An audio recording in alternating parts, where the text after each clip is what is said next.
আসসালামু আলাইকুম রহমতুল্লাহি বারাকাতুহু। হ্যালো গাইস, কেমন আছেন আপনারা সবাই? আলহামদুলিল্লাহ, আমি তো খুব ভালো আছি। তো আজকে আমি আপনাদের জন্য নিয়ে এসেছি বাংলাদেশি এক নতুন রান্নার রেসিপিটি করেছি পুঁই শাক, কাঁঠালের বিচি আর চিংড়ি মাছ এবং পটল দিয়ে। আশা করছি রেসিপিটি আপনাদের সবার কাছে খুব ভালো লাগবে। সঙ্গেই থাকুন এবং দেখতে থাকুন আমার এই রেসিপিটি। তো গাইস, চলে এসেছি রান্নাঘরে। চুলে একটি প্যান বসিয়ে দিয়েছি আর প্যানের মধ্যে দিয়ে দিলাম পরিমাণ মতো অর্গানিক সরিষার তেল।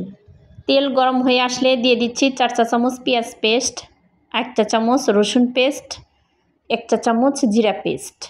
এবার দিয়ে দিচ্ছি 1/2 চা চামচ অর্গানিক হলুদের গুঁড়ো, সামান্য পরিমাণে অর্গানিক 5 মশলার গুঁড়ো এবং 1/2 চা চামচ অর্গানিক মরিচের গুঁড়ো।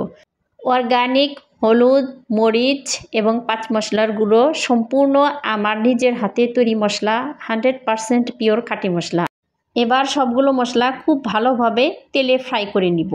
এখন স্বাদমতো লবণ দিয়ে সবগুলো মশলা 5 মিনিট পর্যন্ত তেলে ফ্রাই করে নিব।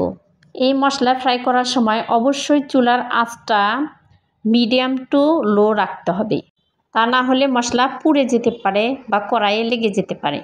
এবার পরিমাণ মতো পানি দিয়ে 2 থেকে 3 মিনিট মশলাগুলো কষিয়ে নিচ্ছি। এখন দিয়ে দিচ্ছি আগে থেকে ধুয়ে পানি ঝরিয়ে রাখা চিংড়ি মাছ। 2 থেকে 3 মিনিট কষিয়ে নিচ্ছি। তো 2 থেকে 3 মিনিট কষিয়ে নেওয়ার পর দিয়ে দিচ্ছি এই কাঁঠালের বিচি খোসা ছাড়িয়ে পাটায় ঘষে লালচে আবরণ তুলে ফেলেছি, এরপর ফালি করে নিয়েছি, সেটা দিয়ে দিলাম। এই কাঁঠালের বিচি চিংড়ি মাছের সাথে নেড়েচেড়ে মিশিয়ে দিচ্ছি। এখন আমি ঢাকনা দিয়ে ঢেকে 5 মিনিট পর্যন্ত কষিয়ে নিব। কষানোর সময় চুলার আঁচটা অবশ্যই মিডিয়াম টু লোতে রাখতে হবে। এখন দিয়ে দিব পটল।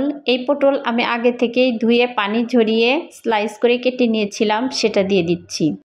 এবার পটল, কাঁঠালের বিচি, চিংড়ি মাছ একসাথে নেড়েচেড়ে মিক্স করে নিচ্ছি এবং ঢাকনা দিয়ে ঢেকে 2-3 মিনিট কুক করে নিচ্ছি। 2 থেকে 3 মিনিট কুক করার পর ঢাকনা খুলে আবার নেড়েচেড়ে দিচ্ছি। এখানে আপনাদের একটি কথা না বললেই নয়, আমার ভিডিওটি যদি আপনাদের ভালো লাগে তাহলে অবশ্যই একটি লাইক দিবেন, কমেন্ট করবেন, শেয়ার করবেন। ইউটিউব থেকে দেখলে সাবস্ক্রাইব করবেন আর ফেসবুক থেকে দেখলে ফলো করতে কিন্তু ভুলবেন না।